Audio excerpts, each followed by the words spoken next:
بسم الله الرحمن الرحيم إن الحمد لله نحمده ونستعينه ونستغفره ونعوذ بالله من شرور أنفسنا ومن سيئات أعمالنا من يهده الله فلا مضل له ومن يضلل فلا هادي له نشهد أن لا إله إلا الله وحده لا شريك له ونشهد أن محمدا عبده ورسوله اللهم صل على سيدنا محمد وعلى آله وصحبه ومن والاه أوصيكم ونفسي بتقوى الله فقد فاز المتقون وبعد.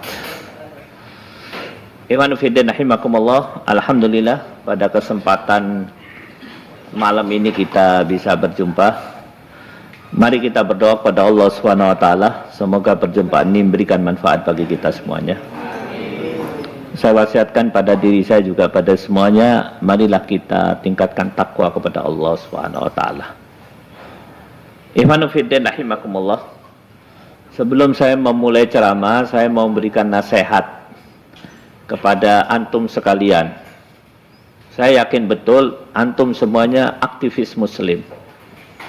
Aktivis muslim itu definisinya adalah orang Islam yang di dalam hatinya ada keinginan untuk taat kepada Allah dan Rasulnya dan mempunyai semangat yang kuat untuk iqamatuddin, untuk menegakkan din.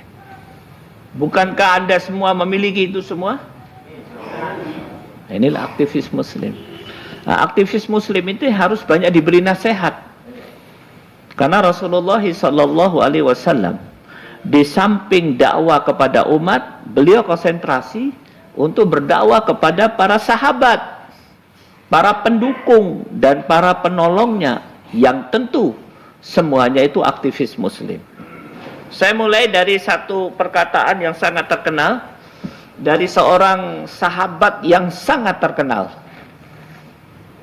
Seorang sahabat yang memiliki kemuliaan yang tidak dimiliki oleh sahabat yang lain. Namanya Utsman bin Affan. Apa kemuliaannya?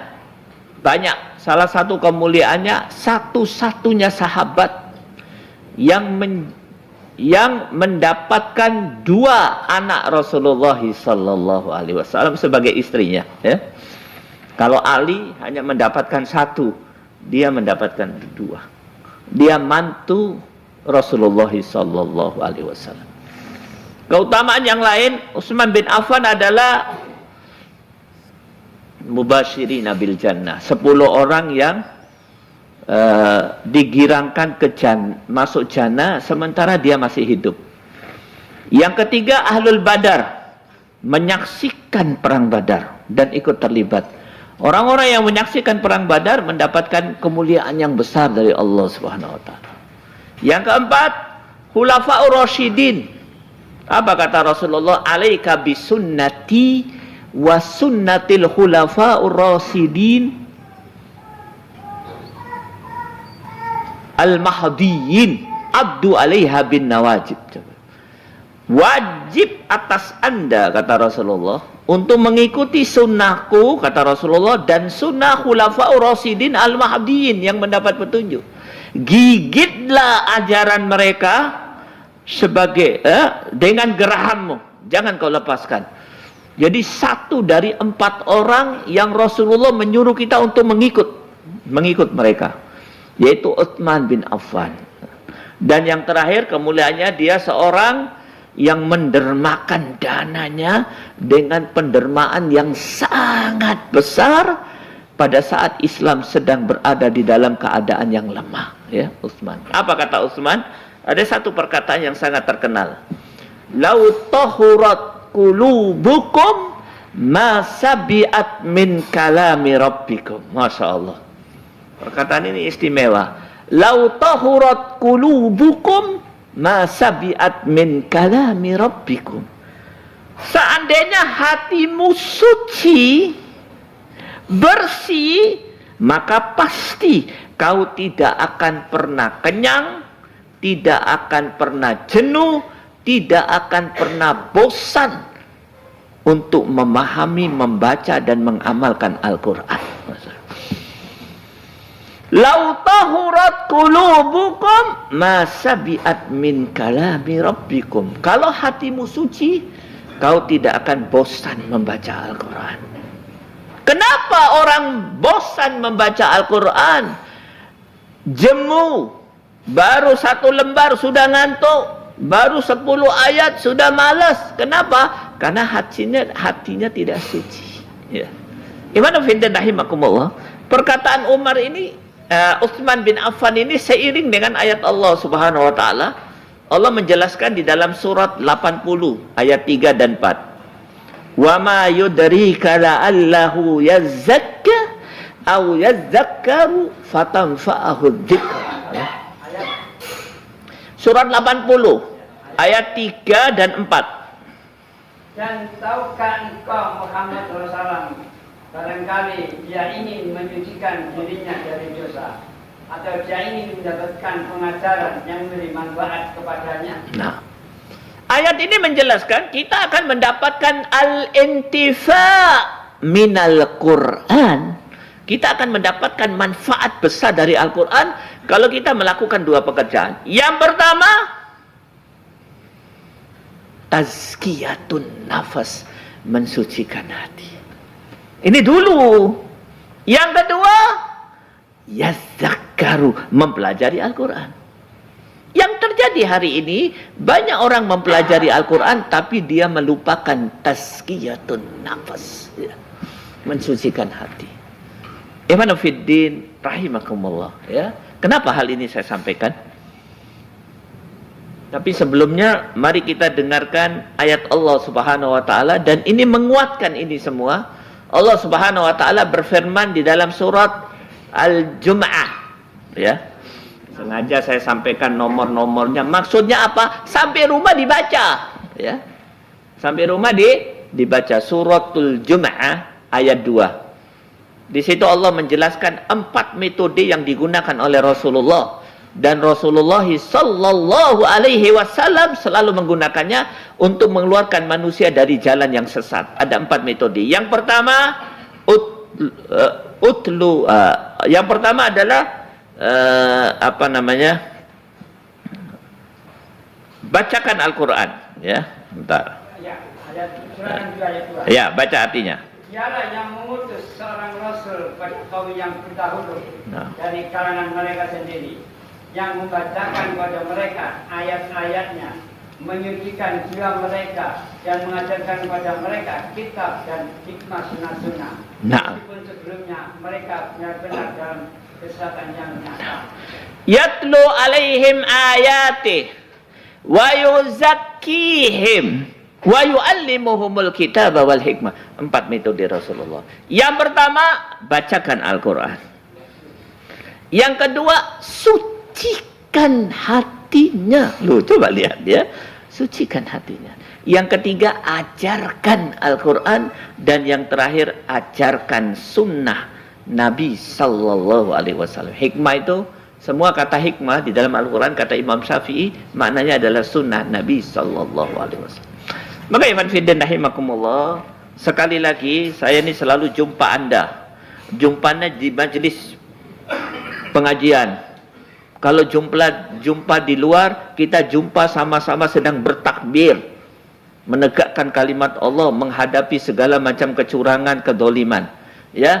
Tapi saya ingin sampaikan kepada Anda, ya, seiring dengan apa yang ada di dalam hati kita bahwa kita mau menegakkan hukum Allah, maka tidak ada pekerjaan yang paling penting yang harus kita lakukan supaya kita dipilih oleh Allah untuk bisa menegakkan kalimat Allah, kecuali 2 pekerjaan. 2 pekerjaan tersebut mari kita buka di dalam surat 7 ayat 170. Walladzina yumassikuna bil kitab wa aqamus shalah inna la nudi'u ajral muslihin. Duh, coba lihat. 170.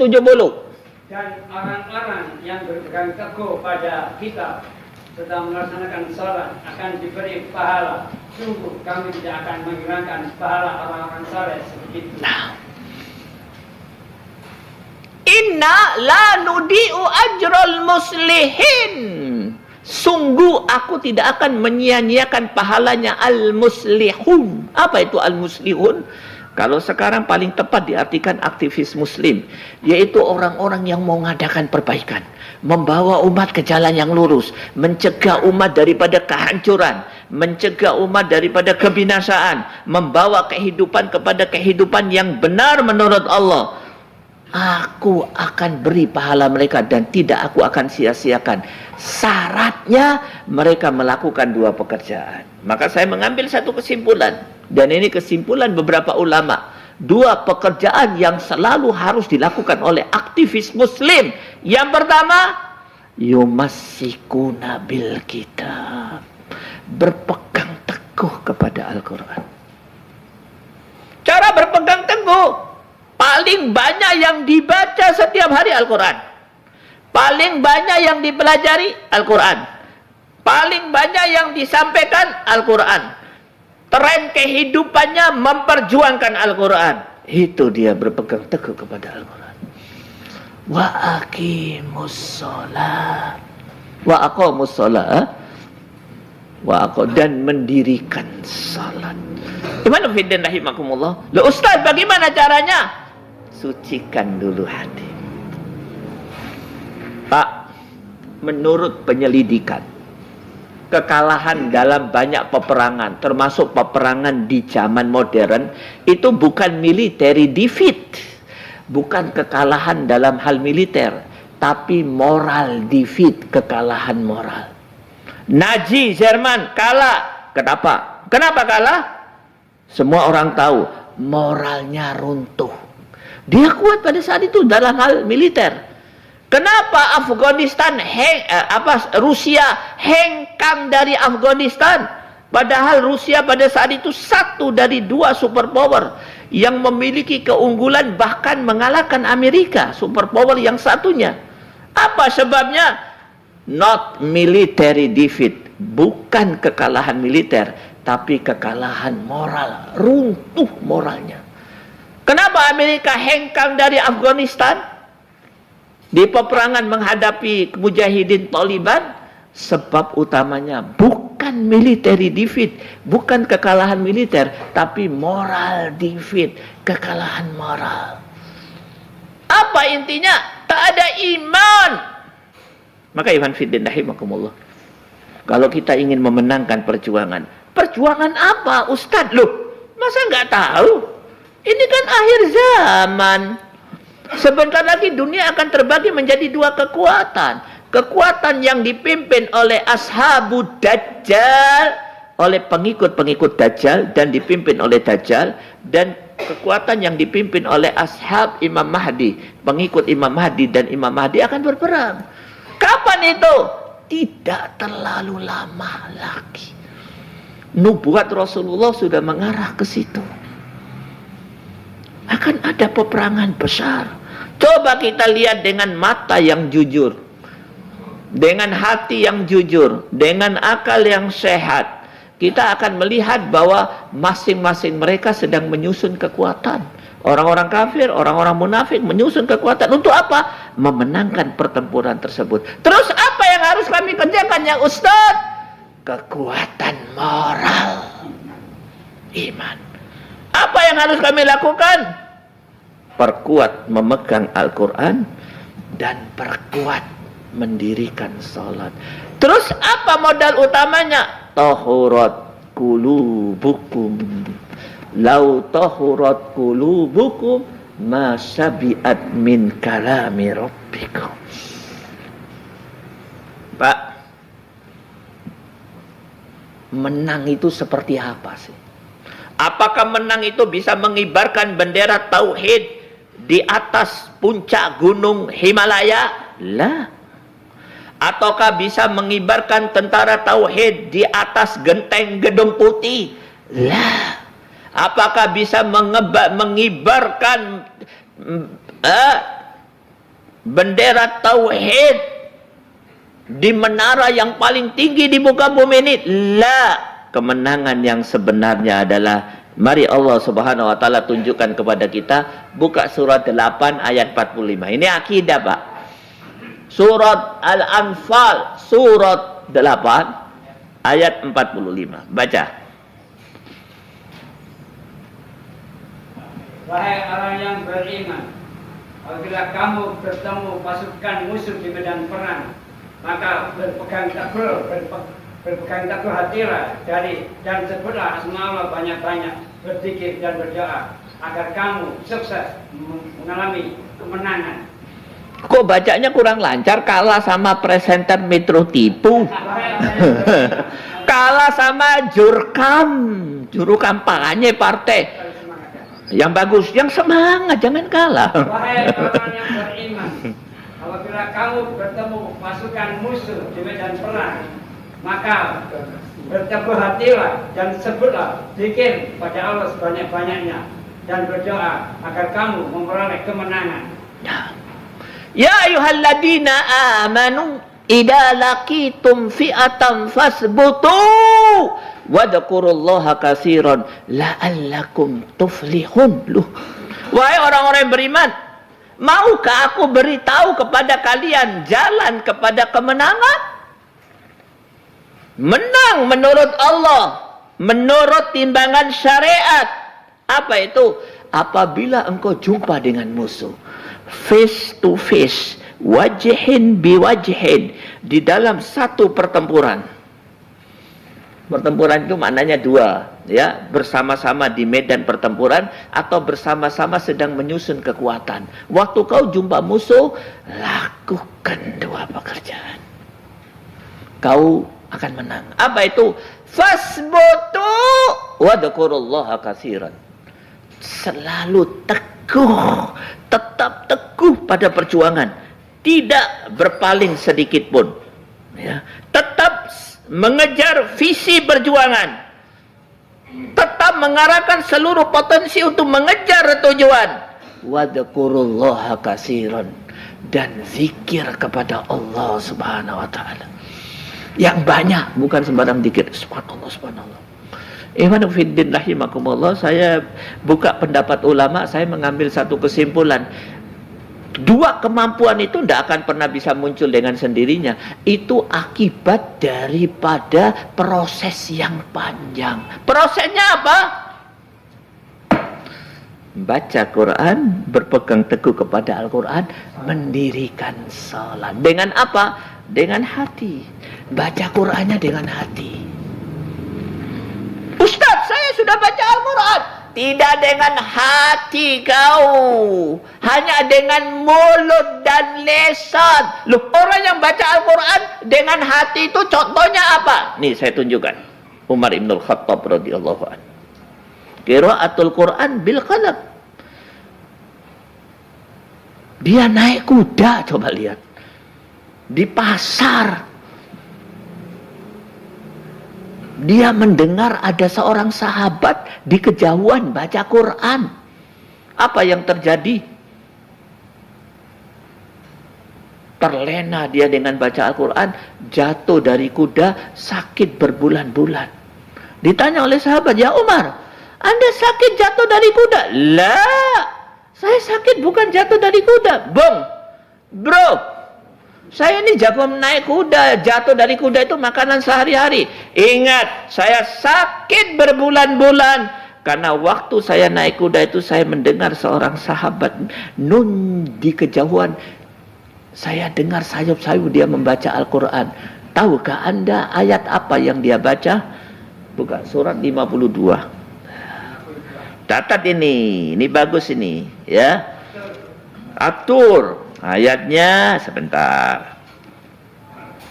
Ayat 7 dan 8. Inna adzaba rabbika lawaqi ma lahu min dafi. Sungguh azab Tuhan pasti terjadi. Tidak ada sesuatu pun yang dapat menolaknya. Inna adzaba rabbika lawaqi ma lahu min dafi. Sahabat baca Quran, sesungguhnya adab Allah pasti terjadi. Tidak ada satupun yang bisa menghalangi.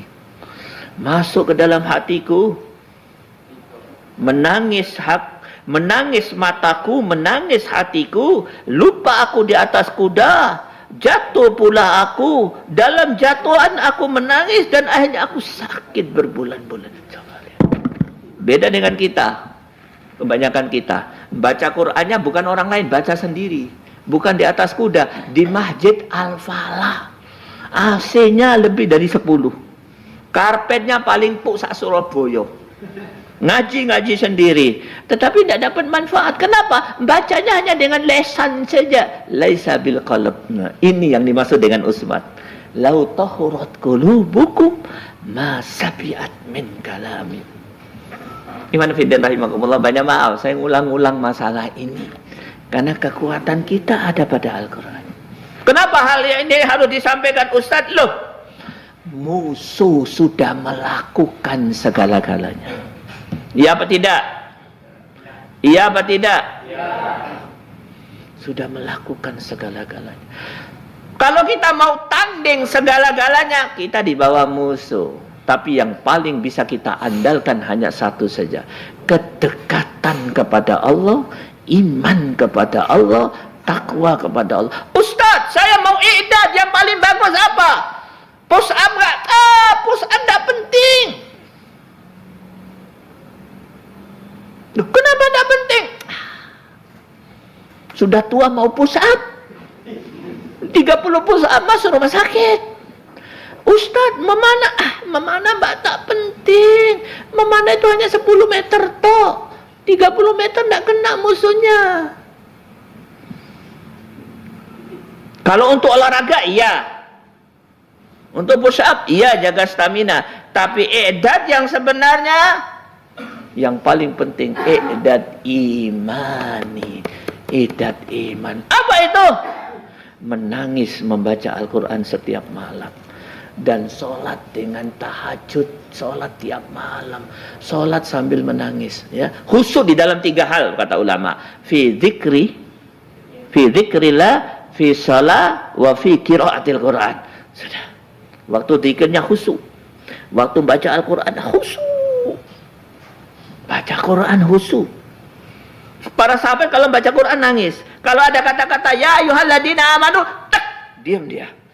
Apa maknanya ya ayyuhalladzina amanu? Ya ayyuhalladzina amanu, ada komando dari komandan yang paling besar. Siapa itu? Allah Subhanahu wa taala. Maka kita tunggu apa komandonya. Kalau sudah mendengar komandonya, jawaban kita yes sir. Kami siap. Saya akan cerita satu cerita, walaupun ada beberapa ikhwan sudah mendengar, karena ini menurut saya cerita yang sangat istimewa. Cerita saya di bulan ini, ya. Karena saya cari-cari, saya dapatkan di sela-sela saya i'tikaf di masjid, di salah satu masjid di Kalimantan, fi syahri mubarak, syahri Ramadan. Ya. Seseorang yang Allah Subhanahu Wa Taala dari puncak kehinaan diangkat oleh Allah sampai kepada puncak kemuliaan. Apa kelebihannya dia? Ternyata salah satu kelebihannya, siang malam dia Al-Quran dia pegang betul, sholat dia kerjakan dengan betul. Siapa dia? Ikrimah bin Abu Jahal. Istimewa sekali. Kenapa saya katakan istimewa? Bapaknya bandit nomor wahid. Loh, siapa bapak jenenge? Abu Jahal, bandit Islam nomor wahid. Akhirnya dibunuh oleh Allah di perang Badar. Allah hinakan dia. Siapa yang membunuh dia? Anak kecil. Masih kecil, 13 tahun, 14 tahun. 2 orang anak, ya, Mu'ad dan Mu'awid. Anak itu tidak tahu Abu Jahal itu mana. Nanya sama Salman Al-Farisi, Pak, Abu Jahal itu yang mana? Loh, ini di peperangan ini. Mau apa kau tahu Abu Jahal? Saya dengar dia musuh Islam nomor wahid. Itu loh. Oh ya, terima kasih Pak. Diparani. Karena dia masih kecil, tidak bisa kakinya dipotong dulu. Kakinya Abu Jahal. Hanya jatuh Abu Jahal diselesaikan oleh dia. Anaknya Abu Jahal, Ikrimah, tahu anak kecil itu bunuh bapaknya, dipotong tangan anak kecil tersebut. Mu'ad dan Mu'awid. Nah, Abu Jahal musuh Islam nomor wahid. Ikrimah musuh Islam nomor wahid. Setiap pertempuran dia pimpin. Untuk apa? Untuk mengalahkan Islam dan mengalahkan Rasulullah. Nomor 2. Nomor 3, provokator nomor wahid. Dia keliling bersama istrinya di seluruh pelosok kota Mekah untuk mempengaruhi orang supaya memusuhi Islam dan memusuhi Rasulullah. Yang keempat, komandan nomor wahid. Setiap pertempuran dia komandan untuk melawan Rasulullah. Dan dana yang dia keluarkan paling banyak untuk menghadapi Rasulullah. Singkat cerita, waktu Rasulullah futuh Mekah, Fathu Makkah, semua dimaafkan oleh Rasulullah.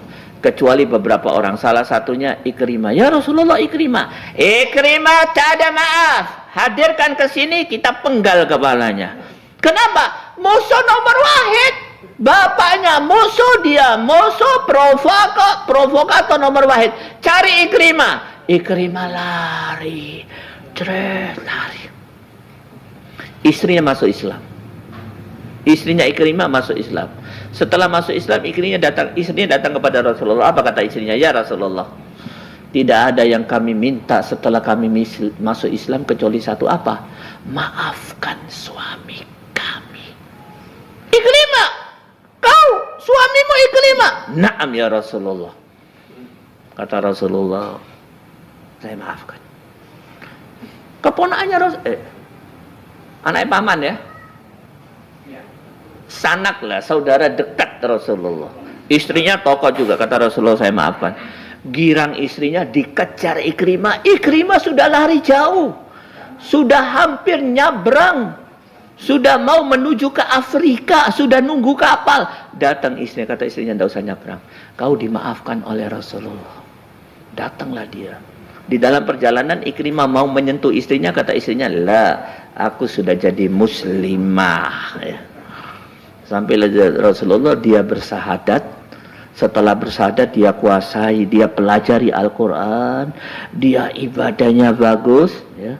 Walladina yumassikuna bil kitab wa aqamus shalah, berpegang teguh kepada kitab Al-Quran dan mendirikan salat. Kemudian dia berkata kepada Rasulullah, ya Rasulullah, wallahi, coba lihat, dulu aku memimpin pertempuran untuk melawan kau. Saksikanlah, aku akan hadir semua pertempuran untuk menegakkan Islam. Yang kedua, dulu aku paling banyak infak untuk melawan Islam. Saksikanlah, hari ini aku akan infak 2 kali lipat untuk menegakkan Islam. Menegakkan Islam ya, bukan melawan, menegakkan Islam.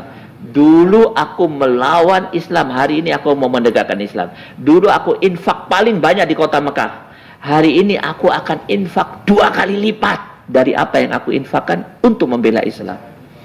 Dia ikuti semua pertempuran sampai pada pertemuan Yarmuk. Pertemuan Yarmuk itu menghadapi musuh yang sangat kuat, Romawi. Rasulullah hampir kalah. Apa yang dilakukan oleh Ikrimah? Dia kumpulkan 200 orang. Ada yang mengatakan 200 lebih, bayat mati. Kami berbayat mati. Ada yang mengatakan lebih.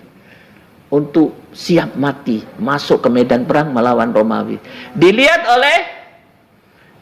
oleh Khalid bin Walid. Apa kata Khalid? Ikrimah, tidak usah, kalah kau. Apa kata Ikrimah? Khalid, minggir kau.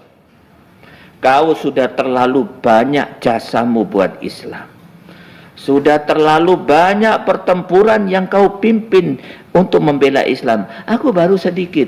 Jangan kau halangi aku untuk memberikan jasa yang terbaik dalam hidupku untuk Islam. Melawan musuh Islam paling kuat, Romawi. Khalid mundur.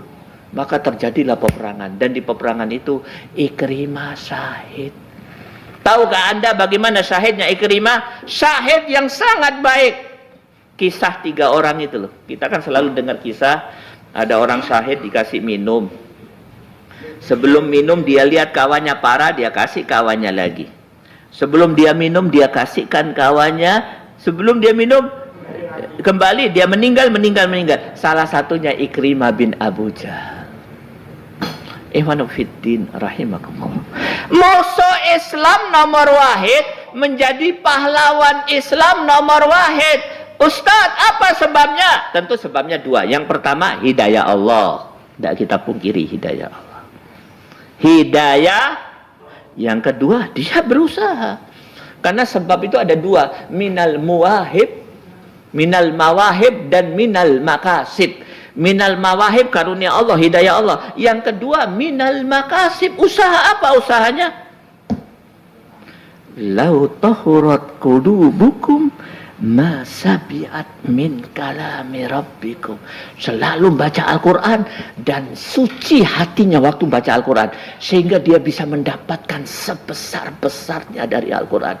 Intifa total, manfaat total dari Al-Quran. Itu Pak. Begitu Pak. Banyak maaf saya tidak mau ngomong panjang lebar. Ya, Ustadz jelaskan politik Islam gampang.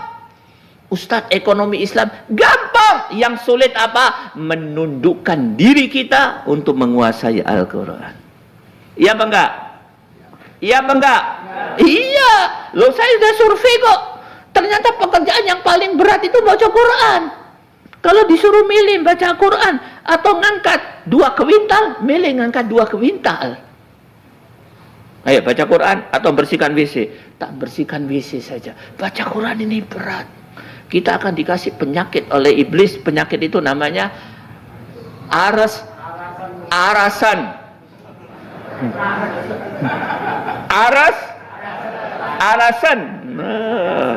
Kenapa saya tidak bisa ngomong? Sudah lama nggak makan lontong balap ya.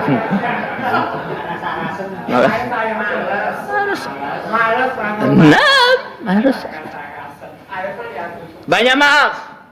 Saya tidak masuk ke satu kota kecuali ke masjid. Dan tidak melakukan aktivitas kecuali berdakwah. Dan tidak ketemu kecuali aktivis muslim. Akhirnya saya mengambil satu kesimpulan. Kesimpulan pribadi saya, sah-sah saja. Kan ini hasil pengamatan saya pribadi. Saya mengambil satu kesimpulan, ternyata banyak aktivis muslim dalam urusan baca Al-Quran di bawah standar. Di bawah standar.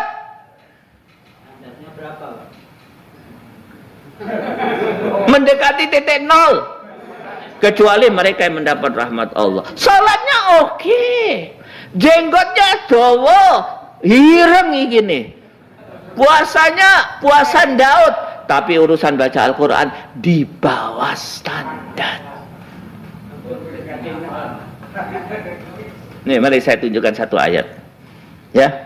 Buka satu ayat. Ini ayat ini anak kita semua hafal, ya.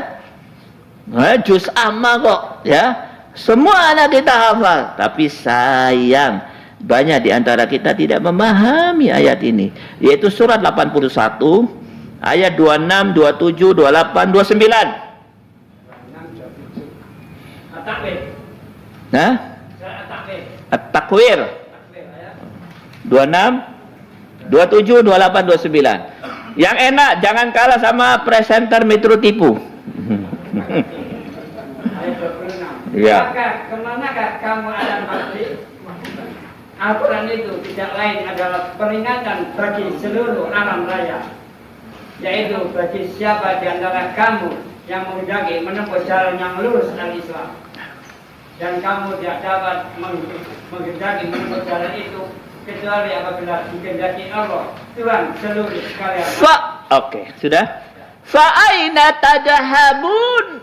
In huwa illa dzikrul lil alamin liman syaa'a minkum ayyastaqim wa ma tasyauna illa ayyasha Allahu rabbul alamin. Fa aina tadhabun? Loh kata Allah, in huwa illa dzikrul lil alamin. Coba lihat kita ini. Dari rumah ke pasar, ternak teri antar anak antar istri. Dari rumah ke sekolah anak, tidak terasa 10 tahun. 10 tahun ngantar anak istri. Siapa yang dikorbankan? Al-Quran. 10 tahun tidak ada prestasi meningkat dalam hal membaca Al-Quran. Iya apa enggak? 10 tahun dari rumah kulaan barang di Pasar Turi ke Bungurasi Jembatan Merah ke rumah. 15 tahun tidak terasa. Siapa yang dikorbankan? Al-Quran. Apa kata Allah? Fa aina tadhabun? Kau ini mau kemana, Bung? Mau kemana? Semua kau lakukan. Dan yang selalu dikorbankan dalam setiap keadaan Al-Quran. Ada kawan, minggir Al-Quran. Bukannya kawan diajak baca Quran, enggak. Al-Quran ditinggalkan, ketemu kawan. Ada acara makan-makan, minggir Al-Quran. Kenapa? Bebek goreng, bro.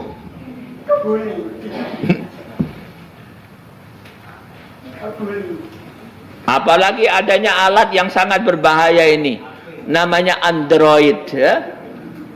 Memang diciptakan untuk menjauhkan kita dari Al-Quran. Dan ini ayat Allah sebenarnya. Kecuali orang yang menggunakan untuk kepentingan yang benar. Ini Allah Subhanahu wa ta'ala mengatakan. Buka surat Luqman ayat 6. Luqman ini surat yang keberapa? 31. Wa minan nasi may yashtari lahwal hadis liyudilluka an sabilillahi bighairi ilm.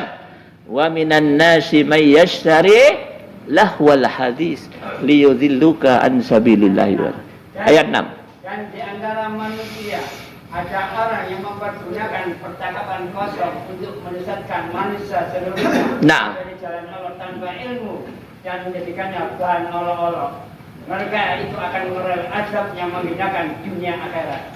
Dan di antara manusia ada orang-orang yang menggunakan lahwal hadis liyudilluka an sabilillahi bighairi ilm, untuk menyesatkan kau dari jalan yang benar tanpa ilmu. Apa itu lahwal hadis? Kata ulama, induknya al-ghina, musik. Al-musiqa, musik. La yastami'ul musiqa wal Qur'an fi qulubil mu'minin. Tidak akan berkumpul musik dan Al-Quran di hati orang mukmin. Kalau ada musik, dia akan mengatakan kepada Al-Quran no. Tapi kalau ada Al-Quran di dalam hatinya, dia akan mengatakan no kepada musik. Tapi musik itu kemudian direkayasa, dimodifikasi. Jadi apa? Film, video, bioskop, Betamax, dan lain sebagainya. Akhirnya sampailah kepada termasuk produk-produk dari internet itu, yaitu WA dan lain sebagainya. Loh, Ustadz, berarti Ustadz melarang kami ber-WA ria. Siapa bilang? Saya admin. Saya WA, tapi untuk kepentingan dakwah. Ingat, tanpa kepentingan dakwah pasti bagian daripada langkah-langkah setan. Kurang 3 menit. Kenapa nih para penggila bola?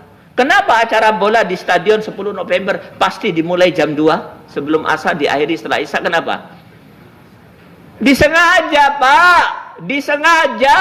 Kenapa? Supaya hilang asarnya, hilang maghribnya. Kenapa? Liyudilluka an sabilillahi, untuk menyesatkan kau dari jalan yang lurus. Apa sih program mereka? Mereka membuat semua program supaya kita tidak bisa sholat dan tidak bisa baca Al-Quran. Begitu hakikatnya, ya. Mungkin itu saja, sudah kurang 3 menit. Maka kesimpulan saya satu sekarang. Mana yang lebih penting, Ustadz? Asa hati atau asa pedang? Menyiapkan senjata atau menyiapkan hati? Yang paling penting hati. Karena kekuatan yang sebenarnya adalah moral. Baru setelah itu lakukan persiapan yang lain, ya. Persiapan yang lain harus dilakukan, tapi dasarnya adalah hati dan dasarnya Al-Quran. Ya, mungkin itu saja. Banyak maaf, ini pengajian saya agak sedikit memberikan nasihat pelajaran kelas 1 Tazkiyatun Nafas. Materi-materi akidah sengaja saya tinggalkan dulu. Tidak apa-apa, Pak, ya. Mudah-mudahan apa yang saya sampaikan memberikan manfaat bagi diri saya juga buat semuanya. Aqulu qawli hadza wa astaghfirullahi li wa lakum walisairil muslimina min kulli dambin fastaghfiru innahu huwal ghafurur rahim. Wabillahi taufiq wal hidayah. Assalamualaikum warahmatullahi wabarakatuh.